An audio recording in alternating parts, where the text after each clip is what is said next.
Olá, a TV Estadão recebe aqui o Silvio Almeida, presidente do Instituto Luiz Gama, e a Maria José Menezes, colaboradora do Núcleo de Consciência Negra da USP. Obrigado pela presença de vocês.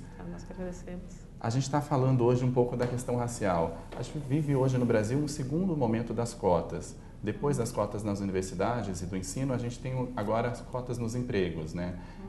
A gente tem uma lei federal que está vindo por aí que vai estabelecer cotas no serviço público para servidores federais. Aqui no estado, o governador Geraldo Alckmin também está instituindo uma lei nesse sentido. E o prefeito Fernando Haddad, o prefeito de São Paulo, também deve assinar nos próximos dias uma lei nesse sentido. Qual que é a importância de leis como essas? Eu vejo com um avanço importante nas lutas do movimento negro. Eu acho que é um reconhecimento jurídico de algo que já que há muito tempo tem sido o motivo das lutas e é uma pauta histórica do movimento negro. Agora, em relação à questão da legislação, é importante notar que esse segundo momento das cotas, apesar do reconhecimento jurídico pelo Supremo das ações afirmativas, ainda existe algum ruído, algumas dúvidas sobre as cotas no mercado de trabalho. Recentemente, eu dei um parecer jurídico para a ouvidoria da Defensoria Pública do Estado de São Paulo e também escrevi um projeto de resolução dizendo o seguinte: as cotas são plenamente compatíveis com a Constituição, dentro do serviço, inclusive dentro do serviço público, e, na verdade, não seria necessário uma lei federal para tratar desse assunto, porque nós temos o Estatuto da Igualdade Racial. O artigo 39 do Estatuto da Igualdade Racial ele já prevê a implantação de ações afirmativas, e dentre as quais a modalidade de cotas está inserida nisso, para a contratação do serviço público. E a gente entendendo que, de uma maneira legal, contratação só pode se dar por meio de concurso público. E em todos os âmbitos da federação, seja estados, municípios, Distrito Federal e a União também.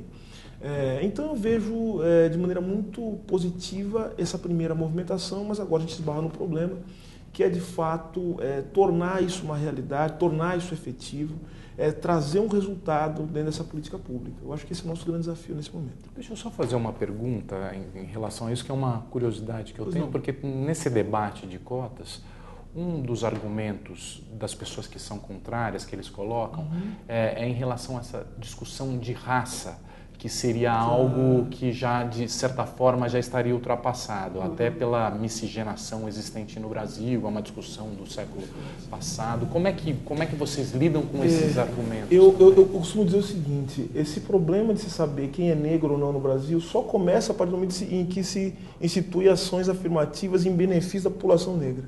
Porque antes disso ninguém tem dúvida de quem é negro no Brasil. A dúvida começa, eu costumo chamar isso, até de maneira jocosa, de afroconveniência. Porque a partir do momento em que se tem política pública para a população negra, todo mundo quer ser negro.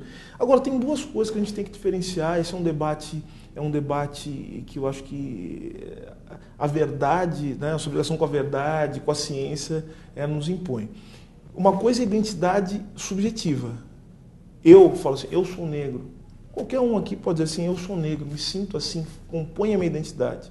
Outra coisa, identidade objetiva, é com essa que a gente trabalha, ou seja, existe um grupo social historicamente discriminado, e esse grupo social é que reconhece como integrante do grupo os seus membros.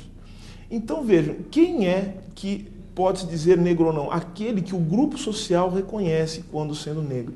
Política pública, na modalidade de cotas, é política pública para a população negra. Fora disso, é violação da lei, é violação do sentido da política pública.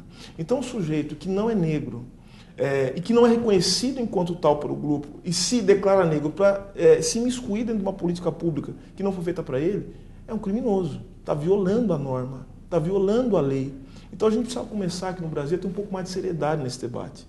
Né? A gente sabe, quem inventou a raça não foram os negros, foram os racistas que inventaram a raça.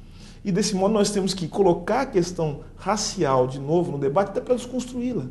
Então esse é o ponto central. Então a gente sabe muito bem quem é negro e quem não é, a polícia militar sabe muito bem quem é negro e quem não é. Maria José, o percentual de funcionários públicos negros ainda é muito baixo em relação à população negra do Brasil?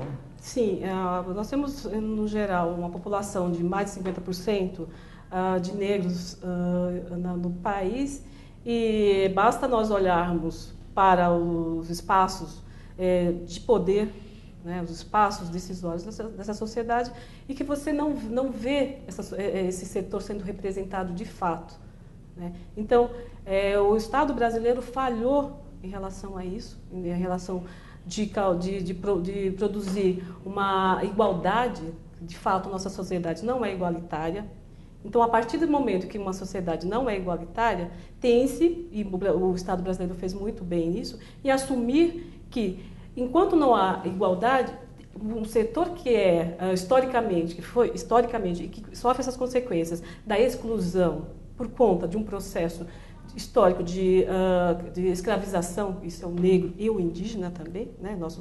Os índios também têm são discriminados, estão alijados dos processos decisórios. A partir do momento em que isso é constatado e que o Estado assume, reconhece isso, tem-se sim que se pensar em políticas que façam com que de reparação, né? Essas políticas elas são políticas de Estado que têm como objetivo não resolver uma questão, mas buscar soluções para minimizar essas grandes diferenças que existem em nossa sociedade. É uma sociedade extremamente racista e racializada.